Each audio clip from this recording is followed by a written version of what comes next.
자, 화학식량과 몰에 대한 얘기를 하고 싶은데요. 자, 우리 화학식량이 뭔지도 모르고 몰이 뭔지도 모릅니다. 지금 몰이란 이 단어 같은 경우는 거의 처음 들었을 것 같고, 화학식은 들었으니까 화학식의 어떤 양을 나타내고 싶은 거구나 라는 것 정도는 우리가 추측을 할 수가 있겠죠. 자, 먼저 우리 화학식량 들어갈 건데요. 화학식량 들어가기 전에 원자량 들어가야죠. 자, 원자량도 마찬가지로 원자의 무언가 어떤 양을 표시하기 위한 어떤 이야기를 하고 싶은 거구나 라고 얘기를 할 수가 있겠죠. 자, 원자량 해서 나온 게 뭡니까? 자, 앞에는 서론이죠. 자, 원자 하나하나의 질량은 정말 무지하게 작죠. 매우 작기 때문에 우리가 느낄 수 없고, 실제로 그 원자의 질량 자체를. 그래서 우리가 원자 하나의 질량을 그대로 우리가 사용하는 단위의 숫자로 표현하면 대략 어느 정도 나오냐? 자, 수소원자의 무게 같은 경우는 1.67 곱하기 10의 마이너스 24승, 여기 g이겠죠? 24제곱 g이 됩니다. 그러니까 우리가 이 이렇게 그램 단위로 그대로 쓰게 되면은, 만약에 얘를 그냥 이제 밑에 10의 마이너스 24승 이런 거 안 붙이면 어떻게 해요? 0.00000000 0이 한 23개 나오고 167 이렇게 나오겠죠? 그러니까 이거를 우리가 그대로 쓰기에는 굉장히 불편하겠죠. 얘네 자체 질량을 이제 다른 거랑 비교할 수 없을 정도로 작으니까. 그래서 우리가 이걸 원자의 질량을 어떻게 표현하기로 했느냐? 자, 탄소 원자. 탄소 우리 앞서서 수엘립의 붕탄 하면 이제 탄소가 되겠죠. 탄소 원자. 원자 번호 6번인 탄소 원자. 질량수가 12입니다. 그래서 얘는 얘기는 안 되고, 이제 원자 번호 6번의 탄소 원자를 얘를 기준으로 해서 다른 원자들의 상대적 질량을 나타낸 거예요. 그래서 우리가 탄소 원자를 기준점으로 한다는 거죠. 탄소 원자를 그래서 우리가 12라고 나타냈을 때 다른 원자들의 질량은 어느 정도가 될까 해서 상대적으로 비율로 나타낸 것이 원자량이라는 겁니다. 그러니까 결국은 원자량은 무엇이다? 상대적 질량이다 라는 게 제일 큰 얘기겠죠. 기준점은 탄소 원자고, 그래서 탄소 원자를 기준점으로 해서 상대적 질량을 나타낸 것을 원자량이라고 한다 까지만 알아두셔도 충분할 것 같습니다.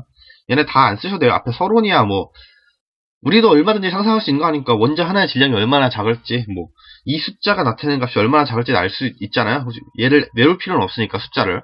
그러니까 굉장히 작다는 걸 알고 있으니까 서론은 빼고 그냥 탄소 원자를 기준으로 하여서 다른 원자들의 상대적 질량을 나타낸 것이 원자량이다 라고 생각하시면 돼요. 자, 그래서 원자량을 얘기를 하는데, 그래서 동위원소라는 개념이 났어요. 동위원소는 무엇이냐? 자, 원자량은 결국 양성자의 숫자 더하기 중성자의 숫자와 같습니다. 그래서 원자에서 이제 질량을 나타낼 수 있는 녀석들인데, 중성자와 양성자가 질량을 가지는 녀석들이다라고 생각을 해도 되는데요. 자, 그러니까 원자량은 양성자 플러스 중성자 양인데, 자, 같은 원자끼리는 원자량이 서로 같아야 돼요. 근데 이때 다른 녀석들이 존재하더란 말이죠. 그래서 어떻게 됐냐? 양성자의 수는 같지만 중성자가 다르면 원자의 질량이 달라지겠죠. 왜? 원자량이 달라지니까. 원자량이 달라지는 원소들을 우리가 동위원소라고 한다는 거예요. 왜? 우리 양성자는 결국 원자 번호를 나타내는 건데, 여기서 양성자는 같지만이라는 말은 원자 번호는 같지만 이 말과 같다는 거예요. 원자 번호는 같지만 자, 중성자의 수가 다르기 때문에 원자의 질량이 달라지게 된다는 거죠. 자, 이런 원소가 동위원소라고 하는데, 동위원소는 무엇이냐? 우리가 뒤에 가서 이제 주기율표를 배울 건데요. 주기율표를 배울 때도 한 번 더 얘기를 드리겠지만, 동위라는 건 같을 동에 이제 위치가 같다는 거예요. 위치가 같다. 즉, 우리가 주기율표라는 원자를 순서대로 쭉 나타낸 표상에서 위치는 같지만 질량이 다른 원소를 우리가 동위원소라고 한다는 거예요. 위치가 같기 때문에. 따라서 양성자의 수가 같다는 것은 뒤에 화학적 성질이 같다는 얘기도 되거든요. 그래서 동위원소 간에는 화학적 성질은 같지만 물리적 성질 뭐예요? 질량 그 외에 다른 전기 전도도 이런 녀석들이 조금씩 달라질 수가 있다는 거예요. 그래서 물리적 성질이 달라지는, 그러니까 화학적 성질은 같지만 물리적 성질이 다른 녀석을 우리가 동위원소라 한다 이렇게 생각하시면 됩니다. 그래서 다음에 나오는 게 평균 원자량에 대한 얘기인데요. 이거는 조금 얘기가 많이 복잡해져요. 예를 들어서 우리가 어떠한 염소를 기준으로 합시다. 염소가 지금 예시로 나왔으니까, 염소라는 녀석은 우리 자연계상에 질량수가 35짜리, 아까 얘기했죠. 탄소의 질량수를 12, 원자량을 12라고 봤을 때 염소의 원자량이 35가 되는 거예요. 그러니까 상대적인 질량으로. 그래서 염소의 원자량이 35인 녀석도 있고 염소의 원자량이 37인 녀석들도 존재를 해요. 자연계상에. 근데 얘가 좀 압도적으로 많아서 일반적으로 우리가 35라고 하지만 실제로 계산을 해보면 35짜리 원자량 35짜리 염소가 75만큼 75%가 존재한다면 37짜리 원자량을 가지는 염소는 25만큼 존재를 한다는 거예요.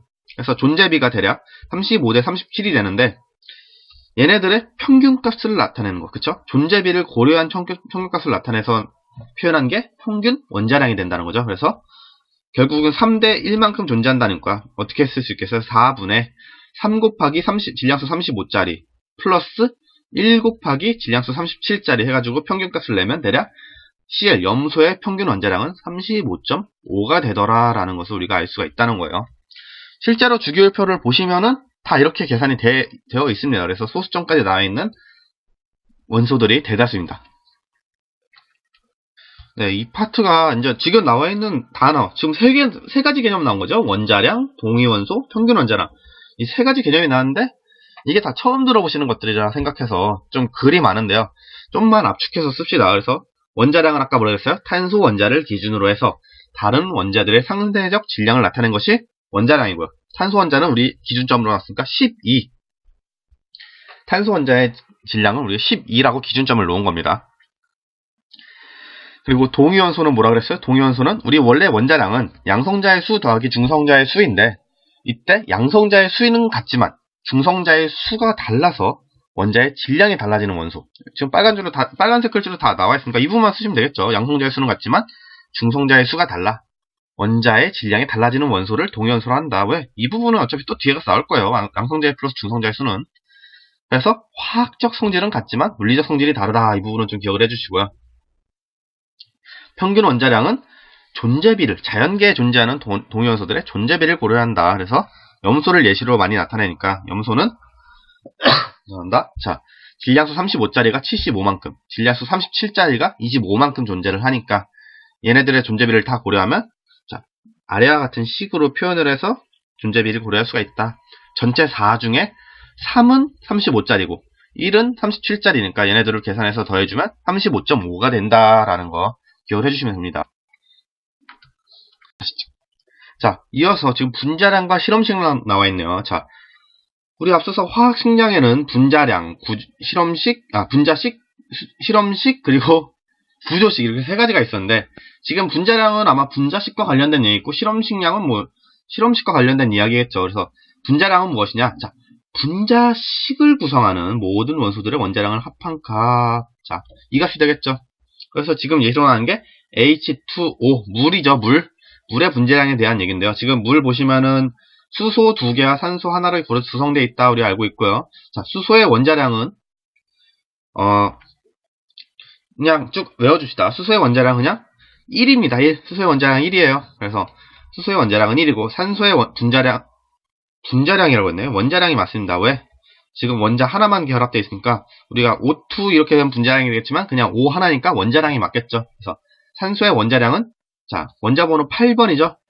자, 원자번호 8번 산소는 자, 1번부터 10번까지는 그냥 원자번호 곱하기 2 하면은 얘가 이제 원자량이 된다라고 생각하셔도 돼요. 얘가 원자량. 근데 왜 수소는 1일까요? 원자번호 1번인데 그냥 외워주세요. 이게 뒤에 가면은 이제 왜 수소의 원자량이 1인가에 대한 얘기도 나오는데요. 얘는 중성자가 없어서 그래요. 우리 앞서서 이제 원자량은 양성자 수 플러스 중성자 수인데 얘는 중성자가 지금 존재하지 않기 때문에 원자량이 1인 거고요. 산소는 곱하기 2 해줘서 얘는 산소 원자번호 8번이죠. 그래서 16이 됩니다. 계산을 하면 1 곱하기 2는 예, 여기 다 써있네. 2 하고 16 곱하기 1 해서 결국 물의 분자량은 18, 18이 나온다. 이렇게 생각하시면 됩니다. 분자량은 분자식을 구성하는 모든 원자들의 원자량을 합한 값 이렇게 생각을 하시면 되고 실험식량은 뭐였어 그럼? 실험식을 구성하는 모든 원자들의 원자량 합한 값 똑같은 얘기죠. 실험식이 왜 조금 달랐어요? 우리 지금 같은 경우는 이제 H2O 같은 경우는 실험식하고 분자식이 서로 같기 때문에 신경을 안 쓰겠지만 실험식은 자, 실험을 해서 분석했을 때 나오는 원소들의 구성비라 그랬어요. 그래서 예를 들어서 우리 앞서서 했던 C2H6 에테인이죠. 에테인에 대한 얘기를 하면은 에테인은 자, 분자량 계산을 하면 어떻게 됩니까? C는 원자번호 6번이죠. 6번이니까 질량수 12, 우리 기준점이 된다 그랬죠. 12 곱하기 2 해줘야겠고 플러스 수소는 수소 6개니까 1 곱하기 6 해주면 되겠죠. 그럼 얘는 24에 6이니까 분자량 30 나오네요. 근데 실험식량으로 하면 어떻게 됐습니까? 자, 에테인의 실험식은 얘네들을 서로 약분해줘야 된다 그랬죠. 그래서 어떻게 나와요? CH3 이렇게 나오죠. CH3는 뭐가 됩니까? 그러면은 C는 아까 말했듯이 원자량 12고요. 수소 1이니까 1 곱하기 3, 3에서 실험식량이 15가 나오죠. 그래서 분자량과 실험식량은 조금씩 다를 경우가 있습니다. 그래서 실험식량은 실험식을 구성하는 모든 원자들의 원자량을 합한 값이고요. 자, 이온결합 화합물의 경우에는 분자 상태로 존재하지 않죠. 그래서 뭐 NaCl 같은 경우는 NaCl, NaCl 막 이렇게 연속적으로 구성이 되어 있었잖아요. 그렇기 때문에 얘는 하나의 분자라는 게 존재하지 않기 때문에 분자 하나의 질량을 알 수가 없습니다. 그래서 실험식량으로 이제 질량수를 나타내요. 그래서 NaCl의 실험식량은 Na 플러스 Cl 해야 되니까 Na의 원자량은 23이고 Cl의 원자량 앞에서 구했죠? 35.5. 그래서 얘네 둘을 더해주면 58.5가 되더라. 자, 일반적으로 우리 원자량까지는 보통 문제 풀 때 많이 주어지는 편이니까 크게 걱정을 안 하셔도 되고요. 이제 그 주어진 원자량을 통해서 우리 분자량 또는 실험식량을 구하는 게 많이 문제로 나오겠죠. 그래서 분자량 구하는 법 또는 실험식량 구하는 법은 꼭 알아두셔야 됩니다.